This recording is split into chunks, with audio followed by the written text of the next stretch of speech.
सद्गुरु के मुखार बिंदु से निकली भाव भरी वाणी को निरंतर सुनने और जीवन को सुंदर, सरल, कोमल बनाने के लिए पहले इस चैनल को सब्सक्राइब करें और बेल आइकन दबाएं।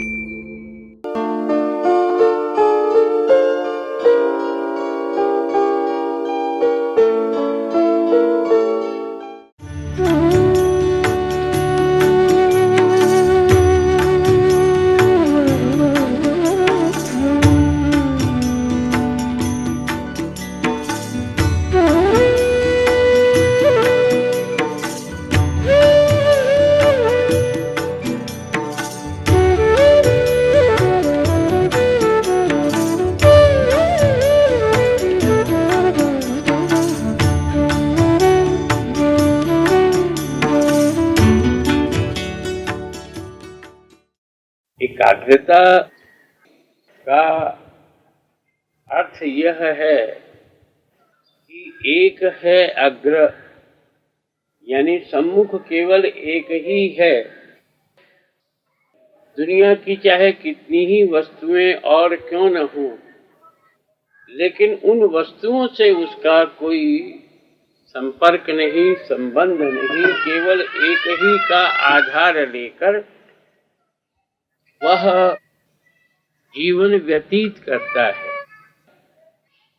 यदि कोई पूछ बैठे कि एकाग्रता का जीवन में ऐसा कौन सा आवश्यक अंग है कि मनुष्य समझ नहीं पाता, तो बात यह है कि यह जीवन जो है वह एक के लिए ही है। आप चाहे गृहस्थ में देखो, चाहे परमार्थ में देखो, ये जीवन जो है वो एक ही के लिए है और उस एक ही की प्राप्ति से उसको सौभाग्यवती बनने का अवसर मिलता है, एक स्त्री का शरीर होने पर। और दूसरी ओर जब तक मनुष्य के भीतर भावना जागृत नहीं होती तब तक मनुष्य कुछ कर नहीं पाता। तो मनुष्य के लिए भी एकाग्र होना है, स्त्री के लिए भी एकाग्र होना है। लेकिन ये एकाग्रता जो है ये केवल सांसारिक एकाग्रता है, पारमार्थिक एकाग्रता नहीं। पारमार्थिक एकाग्रता के लिए एक ही इष्ट हुआ करता है और उस इष्ट के साथ उसका इतना घनिष्ठ संपर्क हो जाता है कि वह उस इष्ट को छोड़कर और कुछ देख ही नहीं पाता। पुरानी एक कहानी है कि एक बार द्रोणाचार्य अपने शिष्यों की परीक्षा लेने के लिए एक स्थान पर आए और उन्होंने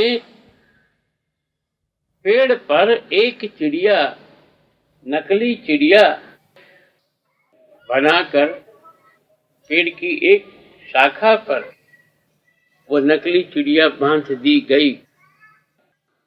अब इसके बाद पंक्ति में खड़े कर दिए गए कौरव और पांडव।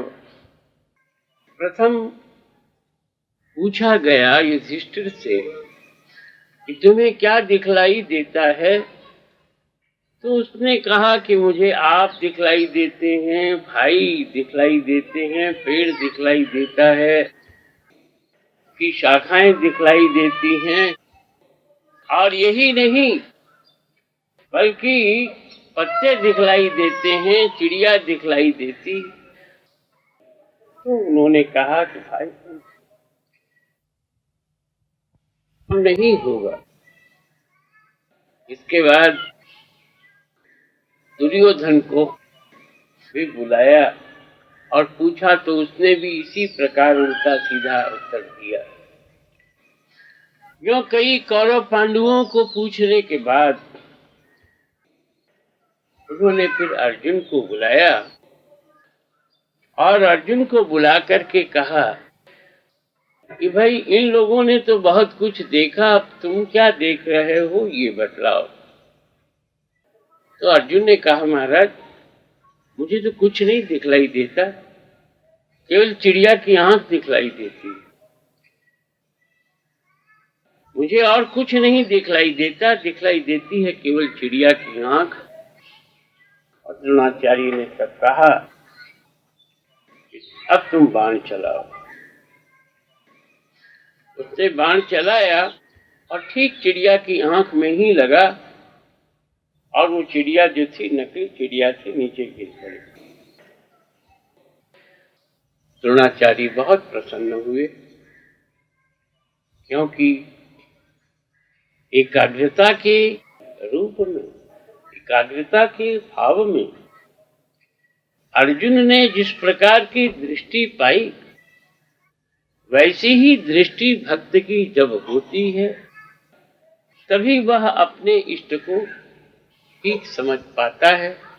अन्यथा मनुष्य का जो जीवन है वह कोई विशेष अर्थ नहीं रखता।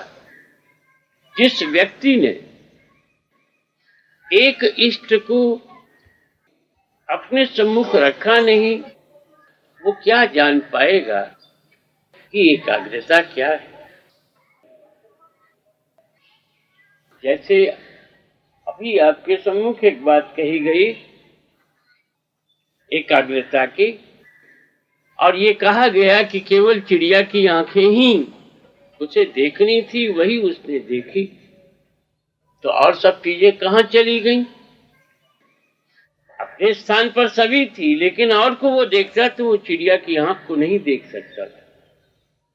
आप सोचिए, इसी तरह से यदि अनेक प्रकार के देवताओं को आप देखती रहेंगी, तो आपका जो हृदय का देवता है, जिसे आप अनेक रूप से मानती चली आ रही हैं, अनेक रूपों में देवता को देखती चली आ रही हैं, उसे आप कैसे समझ सकेंगी?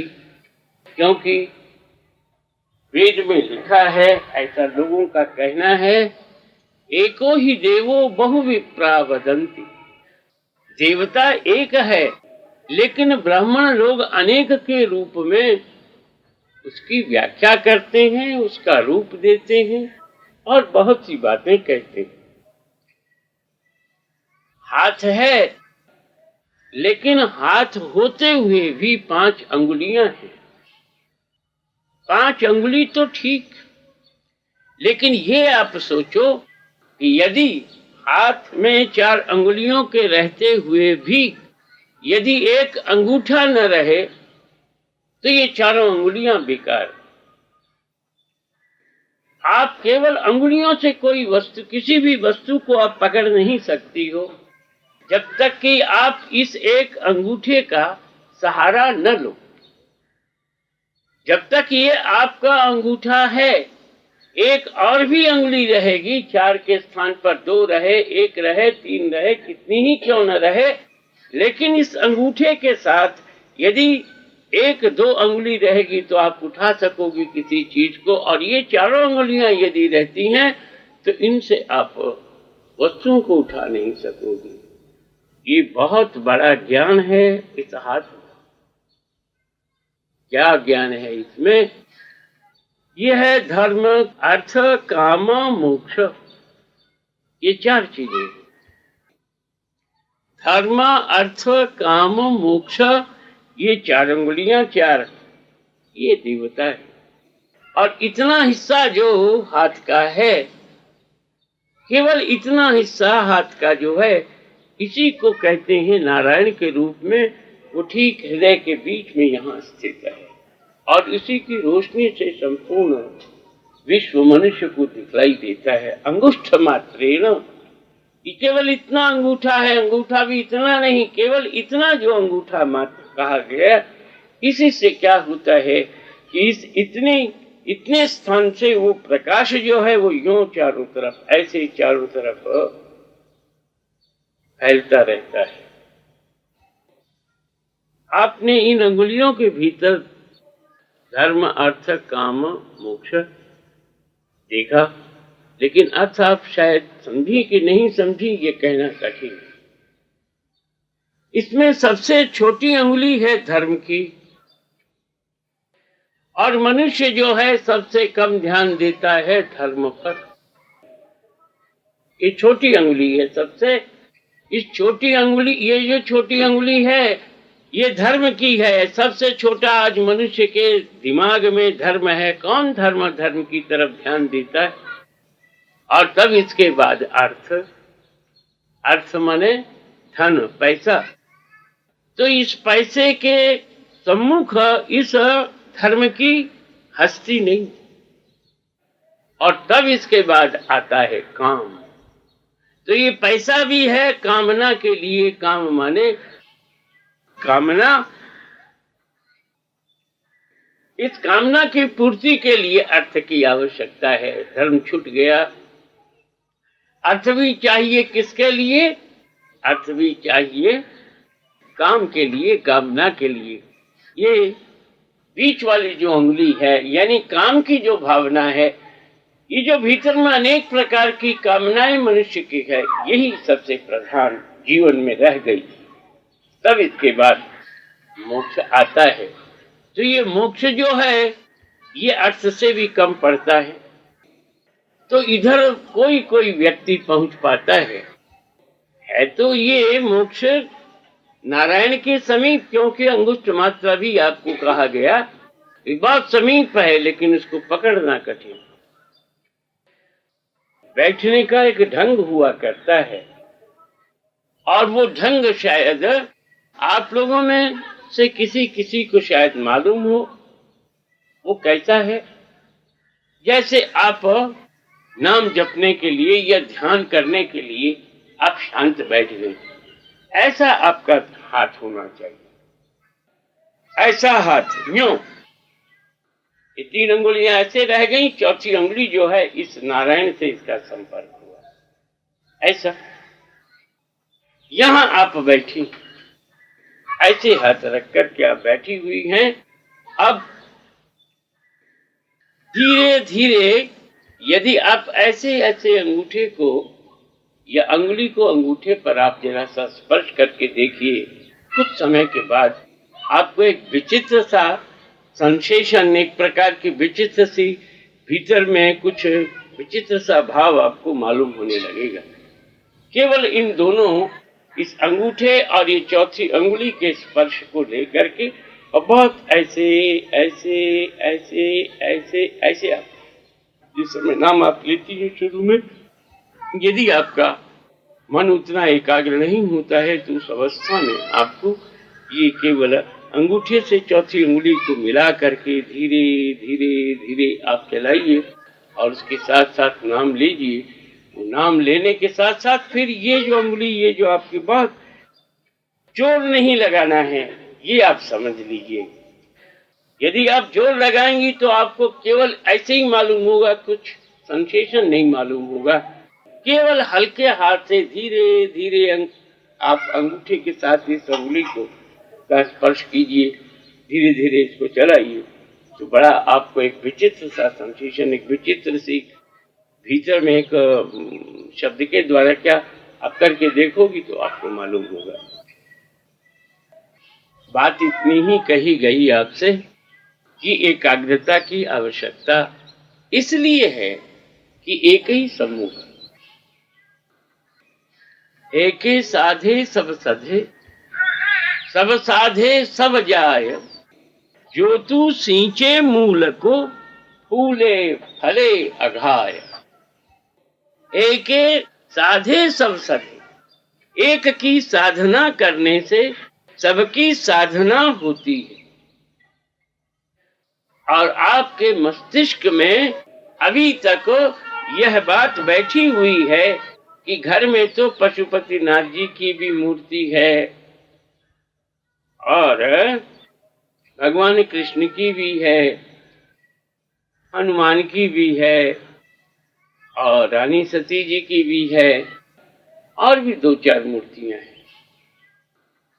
तो हम किस किस को नमस्कार करें, कैसे क्या करें? देवर है, ससुर है, और भी लोग हैं, लेकिन सौभाग्यवती तो आप केवल एक पति से हो। यदि एक पति न हो तो सौभाग्य चिन्ह किस पर लगेगा? इसे देखकर आप प्रसन्न हो सकोगे?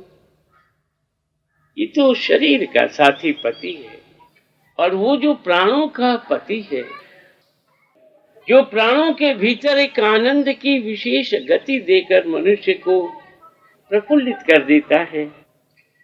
लोग कहते हैं, ज्ञान मार्गी कहते हैं कि तुम्हें ऐसे रहना है जैसे कि तालाब में कमल, जल के ऊपर रहो, कीचड़ में पैदा होते हुए भी कीचड़ के साथ तुम्हारा संपर्क नहीं, जल के साथ संपर्क है, और तुम्हारा रूप जो है उस सूर्य से तुम्हारा संपर्क हो जो तेज का भंडार है। कोई पूछ बैठे, 9 करोड़ 20 लाख मील की दूरी पर सूर्य, और ये कीचड़ से पैदा हुआ तालाब में एक खिला हुआ छोटा सा कमल, क्या संबंध है इसका? 9 करोड़ 20 लाख मील की दूरी पर सूर्य है, उससे इसका क्या संपर्क है? अगर कुछ समझ सके तो उसका बहुत कुछ मंगल हो सकता है। दूरी लोगों के लिए है, लेकिन कमल के लिए सूर्य की दूरी नहीं, क्योंकि सूर्य के उदय के साथ ही कमल का खिलना होता है, और वह जो कमल खिलता है वह खिला ही रहता है। जो जो सूर्य का प्रकाश बढ़ता जाता है उतना ही कमल जो है वो खिलता चला जाता है। संध्या हुई, कमल बंद हो गया, क्यों? सूर्य का प्रकाश नहीं। मनुष्य दुखी हो गया क्योंकि प्रभु का प्रकाश है। हृदय कमल खिलेगा कैसे? क्योंकि ज्ञान आनंद स्वरूप जो प्रभु है उसकी ओर उसका ध्यान नहीं। कहता है मनुष्य प्रभु वैकुंठ में, कहता है मनुष्य सूर्य आकाश में, लेकिन वो आकाश का सूर्य और किसी को तो इतना प्रिय नहीं है जितना कि कमल को। वैकुंठ में रहने वाला प्रभु और किसी को तो प्रिय नहीं है जितना कि भक्त को। नाम सुनकर के पागल, ये कैसा उसका नाम, ये कैसी उसके नाम में बिजली है कि नाम सुनता है और हृदय कमल खिलता है और फूल जाता है अपने आप को। और जब उसके कानों में वो आवाज नहीं जाती, उसका तार उस बेतार वाले के साथ नहीं लगता, क्या होता है? कमल मुरझा जाता है। आपका हृदय कमल क्यों मुरझाया हुआ है? आप क्यों चिंतित हैं, क्यों दुखी हैं? कारण ये है कि आपका संपर्क अभी उस आनंद सूर्य से हुआ नहीं। यदि आनंद सूर्य से आपका संपर्क होता तो आपको क्या नहीं मिलता? मनुष्य की भावना, मनुष्य की चेतना एक के लिए, एक समय आप एक ही काम कर सकती है। एक काम को छोड़कर यदि आप इधर उधर जाओ तो कुछ नहीं, लेकिन मनुष्य बड़ा विचित्र है। उसकी कामना, उसकी इच्छा, उसकी वासना कभी समाप्त नहीं, कभी पूर्ण नहीं हो पाती। एक कवि ने कहा कि ये दुनिया की क्या स्थिति है, क्या रूप है, तो वो कहता है संध्या का समय हुआ, संध्या का समय हुआ और एक भ्रमर इधर उधर उड़ता हुआ एक कमल में उसने प्रवेश किया, रसपान करने लगा और रसपान करते करते संध्या हो गई और उस फूल के भीतर ही वह रह गया, यह समझकर कि प्रभात होगा, सूर्योदय होगा और तब मैं रात्रि भर बड़े आराम से इस कमल के हृदय पर रह सकूंगा, प्रभात होते ही मैं उड़ जाऊंगा। लेकिन उसके लिए कवि क्या कहता है? कवि उसी भाव को इस रूप से कहता है,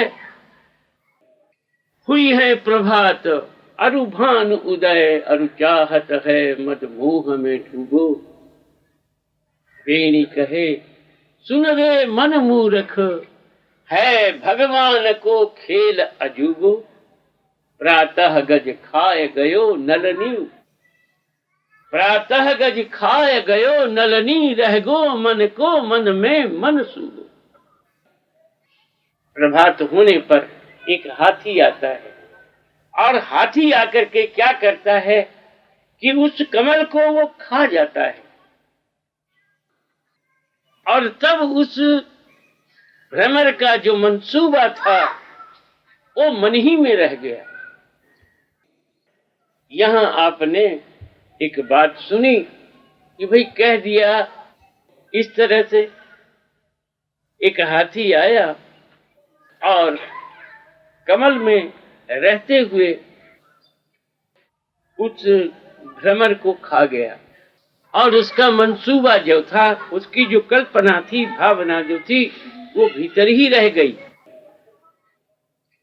ये जो काल है ये हाथी की तरह, और मनुष्य का जो मन है ये भ्रमर की तरह, और ये दुनिया जो है ये कमल की तरह। किंतु कमल में समझ नहीं पाता कि कमल क्या है। कै कहते हैं जल को और मल कहते हैं मैले को, यानी जल में जो मैला है उस मैले से कमल पैदा होता है। माँ का जो गर्भ है, जिसे नरक कहो आप जो कुछ कहो, उसमें से ये आत्मा रूपी प्रभु का भक्त पैदा होता है, और इसका संपर्क बहुत ऊंचा, बहुत आनंदपूर्ण होता है, और यह आनंद ही उसकी प्रसन्नता का कारण बन जाता है। आज आप कहेंगे कि कोई भाव की तो बात आपने कही नहीं, बातें जितनी कही वो बुद्धि प्रधान आपने बात कही। तो मैं आपसे कहूंगा कि प्रत्येक दिन यदि भाव की बात कही जाए तो फिर वो भाव क्या हुआ?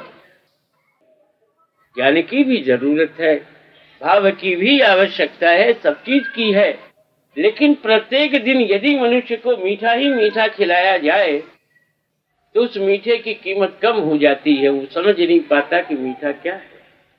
आवश्यकता बीच बीच में होती है कुछ ऐसी बातें भी कहने की कि भाई कैसा तुम्हारा ध्यान होना चाहिए, ध्यान के समय तुम्हें कैसे बैठना है, के अतिरिक्त तुम जब ध्यान करो तो एक ही का ध्यान करना है। देवता अनेक हैं, सभी मान्य हैं, और सब अपने अपने स्थान पर ठीक, लेकिन मानसिक शांति के लिए आपको एक ही देवता को मानकर चलना है। तो एक की बात कहने वाला जब तक कि उसके सम्मुख एक नहीं होगा तो वो एकाकार नहीं होगा। एक आकार माने क्या? मूर्ति भी है और ये भी मूर्ति है, ये शरीर भी मूर्ति बन जाता है।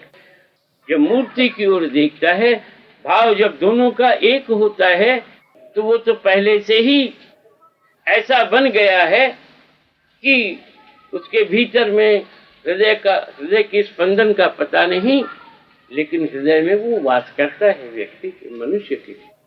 और जब ये हृदय में स्पंदन रखने वाला जब ये उसकी तरफ देखता है, देखते देखते भूल जाता है अपने आप को, और जिस समय वो अपने आप को भूल जाता है उसी समय एकाकार वृत्ति होती। और जब ये एकाकार वृत्ति अधिक से अधिक स्थिर होने लगती है तो क्या होता है कि मनुष्य का शरीर रहते हुए भी उसे कुछ पता नहीं रहता कि दुनिया में क्या हो रहा है। क्यों? वो चलता है एक के लिए, वो रहता है एक के लिए, वो उठता है एक के साथ, सोता है एक की गोद में। ऐसा उसका भाव रहता है। तो जब तक मनुष्य इस प्रकार की भावना को अपने हृदय में स्थान नहीं देता, तब तक वह भक्ति क्या करे। भक्ति तो कोई माला पूजना, माला गूंथना, चंदन लगाना, चावल चढ़ाना, पोशाक बदलना, प्रसाद रखना, ये तो भक्ति का प्रारंभ आप कह सकती हो। यथार्थ में भक्ति वो तो आपके हृदय में है, वो आपके हाथ में नहीं, आपकी बाहरी वस्तुओं में नहीं। जो अमूल्य निधि है वो आपके हृदय में। और वो हृदय जब एक के प्रति आकुल होकर, व्याकुल होकर यही कहे तू है मेरे लिए, मुझ जैसे अनेक तेरे लिए होंगे लेकिन मेरे लिए तो तू ही। ये जब तक ये भाव मनुष्य के हृदय में नहीं आता, तब तक मनुष्य भक्ति क्या करेगा। ज्ञान की बातें थोथी, वो ज्ञान किस काम का। आत्मा है, परमात्मा है, हम कहते हैं जगत में सब कुछ है, लेकिन हमको क्या प्राप्त हुआ। हीरे भी हैं, मोती भी है, जवाहरात भी है, धन भी है, पैसा भी है, सब कुछ है, लेकिन हमको जो प्राप्त हो गया वो हमारा कोई न हो, लेकिन एक मेरा प्यारा हो और एक मैं उसके सम्मुख बैठकर उसे देखते देखते अपने आप को भूल जाऊं। यही तो मेरी प्रार्थना है। मैं अनेक रूपों में नहीं देखना चाहता। जैसे अर्जुन ने कहा था, किरीटिनम गदिनम चक्रहस्तम, मैं वो तेरा रूप देखना चाहता हूँ कृष्ण, जहाँ तेरे अधरों पर बांसुरी हो, तेरा सुंदर रूप हो, मनमोहन रूप हो। मैं ये विराट रूप देखकर तेरे इस विराट भाव को क्या करूंगा। माता यशोदा के आंगन छोटा सा बालक, घुटनों पर चलने वाला बालक कृष्ण आंगन में खेल रहा है। उसके हृदय में एक भावना आती है कि ये माँ मुझे पहचान नहीं पाई कि मैं हूं कौन। तो उसने खेल करने के लिए पड़ी हुई मिट्टी को उठाया और उठा करके अपने मुख में डालना शुरू किया।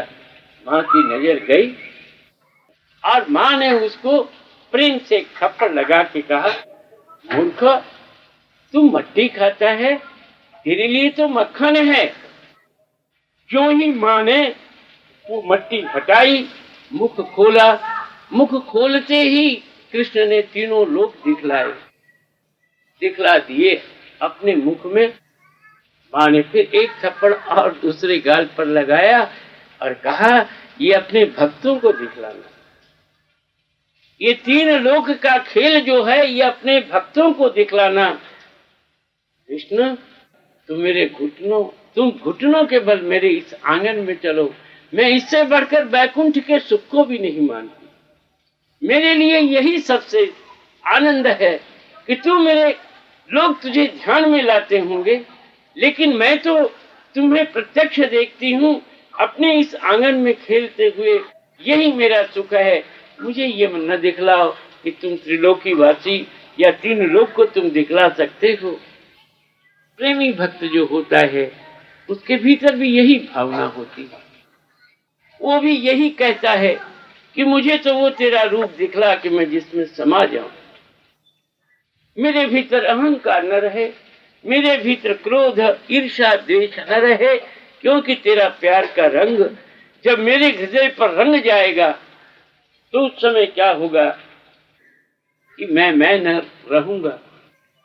और तेरे ही रूप में जब मैं समा जाऊंगा तो तेरा ही रूप, तेरा ही रंग मेरे हृदय पर अपने आप आ जाएगा। तो भक्त की तो सबसे बड़ी कामना यही रहती है कि वह शांत होकर प्रभु का ध्यान करे। कैसे ध्यान करे? एकाग्रता के साथ। यही तो आज प्रारंभ में कहा गया कि जब तक एकाग्रता नहीं आती मनुष्य में, तब तक मनुष्य केवल बैठना मात्र है। प्रेम तो नहीं होगा जब तक कि वह प्रेम भरी आंखों से अपने प्रभु को निहारेगा नहीं, देखेगा नहीं। पल पल उसकी वह सुंदर मूर्ति अपनी आंखों में जिस दिन बस गई, दुनिया बस गई। दुनिया का कोई भी काम अपने किसको देखेगा। यदि आपको एक ऐसे महान रस की प्राप्ति हो जाए जो रसों का सार है, जिसे पाकर के मनुष्य निहाल होता है, ऐसे प्रभु की जब आप शरणागति में जाती हो या उस रूप को आप देखती हो, तो आपके हृदय में स्वतः ही आनंद की भावना आएगा। भक्ति और भाव की बातें जो कुछ आपके सामने कही गई, मेरे कहने का मतलब मैं हमेशा आपको भाव की बातें नहीं सुनाऊंगा, ये आप याद रखिए। क्यों? क्योंकि भाव जो है वो इतना सस्ता तो है भी नहीं। ये ज्ञान ध्यान की बातें, ये इधर उधर की बातें तो हमेशा ही आपको सुनने को मिलेगी, और भाव की बातें तो कभी कभी जब भाव में आता है, क्योंकि चेष्टा करने से भाव नहीं आता, भाव स्वतः आता है। आज यहीं तक है, देखा जाए कल प्रभु की क्या इच्छा होती है, क्या कहना होगा, मैं तो जानता नहीं। एकाग्रता की भावना आज मेरे दिमाग में आ गई, तो मैंने कहा चलो भाई एकाग्रता की कुछ बातें कह दी, बस आज ही।